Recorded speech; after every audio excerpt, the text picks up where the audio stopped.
Hello everyone and welcome back to another video, and today I am going to be talking about what narrative text is and how to make one.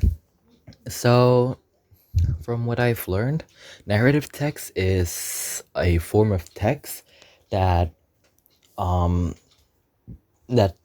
tells you a story on based on past events or stuff.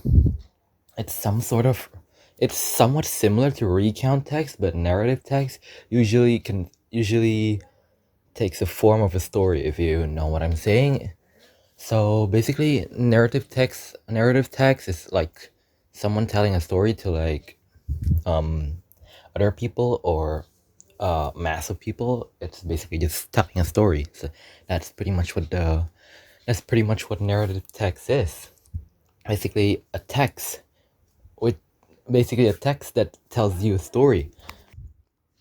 In a more specific description, narrative text is an imaginative story to entertain people, which is basically a story. There are some genres of narrative text, some of which I know are fairy tales.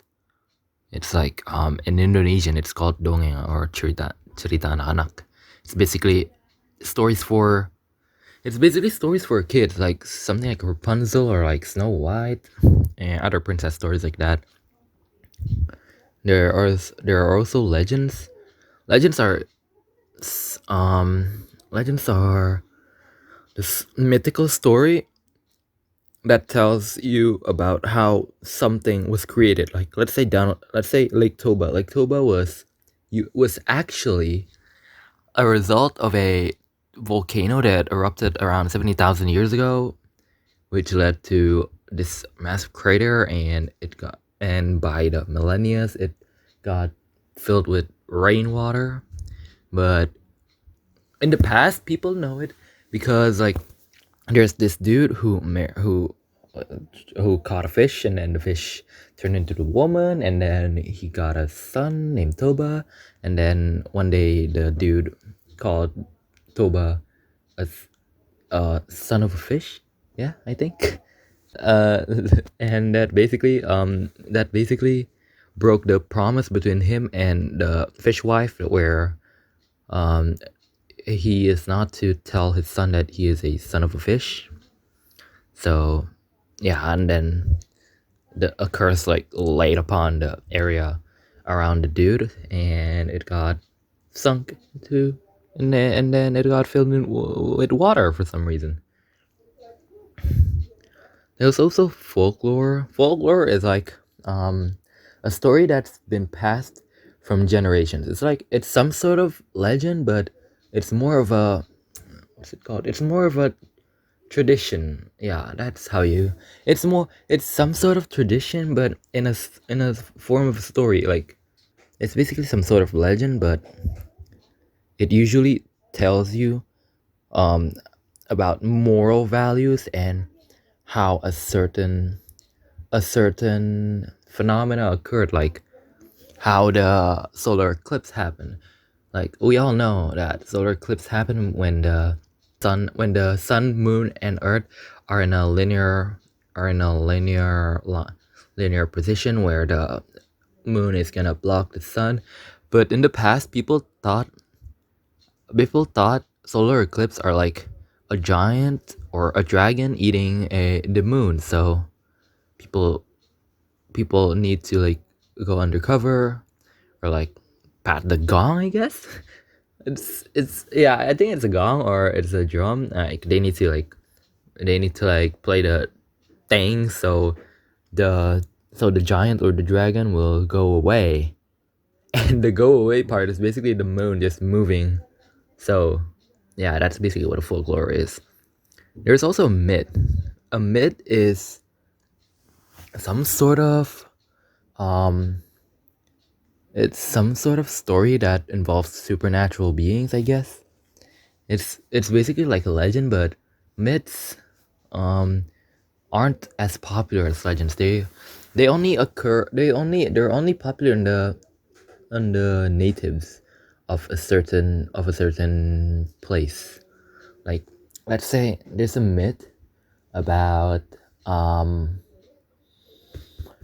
what's it called?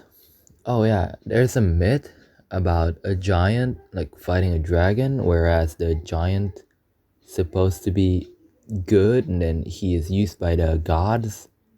Yeah, I think that's a story from Hindu. Yeah, that's considered as a myth because it's not proven to be true, and it does not show any some sort of connection towards the stuff we have nowadays, like a legend. Like legends tells you how something was created, whereas myths only tells you a story.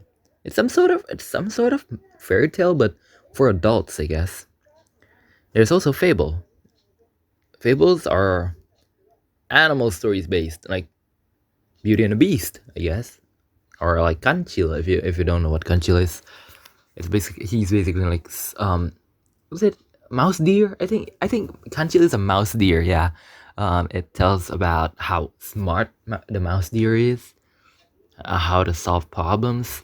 Basically, characterizing animals as people. Like animals have a mind of people. That's basically what a fable is. Now, what's the purpose of narrative text? It's pretty simple actually. The purpose of narrative text is to amuse or entertain people with the story. Yeah, it's basically just that. The generic structure of narrative text is orientation or the opening part. It's about the opening part, or like once upon a time, blah blah blah blah. That's the orientation. Then there's the compilation. It's where the problems of the story is developed. Basically, when one day, yeah, you know when that part of the story comes. And then one day the dude was walking, and then he saw, yeah, that's the part of a compilation if there's already stuff like that. Then there's resolution, which is basically the resolution. It's basically where the problems got solved. It's basically like the part where it's basically the part in the end, blah blah blah blah, managed to blah blah blah and live happily ever after. That's basically the resolution. Or is that a climax? Yeah, I guess it's a climax. It's some sort of resolution, I guess. Yeah, there's a reorientation. It's like then finally there's a reorientation. It basically reorients the moral values you got from the story, or like it indicates the moral values. Like in some shows, in some TV shows, or like in some movies, in the after the climax, there's always like this part where next time don't do this again, okay, blah blah blah blah, we don't want to. That's basically the reorientation part. It flat out points out that you shouldn't do this because it's gonna cause this, and then we need to solve the problem, and then the cycle needs to like start all over again. Now there's the language forms of narrative text. It uses past tense with verb 2 and verb 3. It uses the adverbs of time, which is basically the once upon a time, one day, blah blah blah blah. And then there's time conjunction that usually it's basically the part where the story says something like when blah blah blah blah blah blah blah blah, or then blah blah blah blah, and suddenly he showed up, blah blah. It's like that. There's also specific characters. It's like it's basically just calling the name of the main characters and the it's basically calling the name of the antagonist and the protagonist, like Snow White and Evil Witch, I guess. Yeah. And then there's like Cinderella. And there's like Maleficent, I guess. Does she even count as a narrative? Yeah, she's counted as a narrative. What am I talking about? Also, action verb. Action verb is basically just a verb that indicates a certain character's action, like he killed blah blah blah, or he punched blah blah blah. And there's also direct speech. Direct speech is basically the dialogue part of what it's basically the dialogue part where the character like talks verbally, and the narrator does not have to like talk in a third person perspective. Basically just like Snow White said, Oh my god. It's basically like Snow White said something like, "My name is Snow White." It's something like that, basically. And by that, and that should wrap up what narrative text is in depth. How to make a recount text is pretty simple in my opinion. You just need to come up with a story and just write it down with the specifications that already been indicated in the previous statement that I made, which is orientation, complication, resolution, and reorientation. Basically, it's a pretty straightforward. It's pretty straightforward. You don't need to think too much about how to make a narrative text.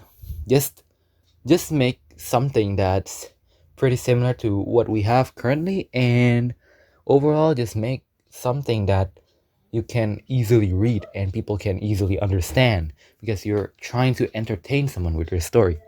Therefore, you shouldn't use like pretty complicated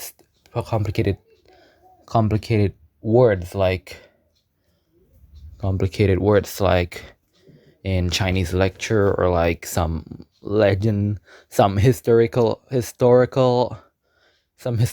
stories. Yeah.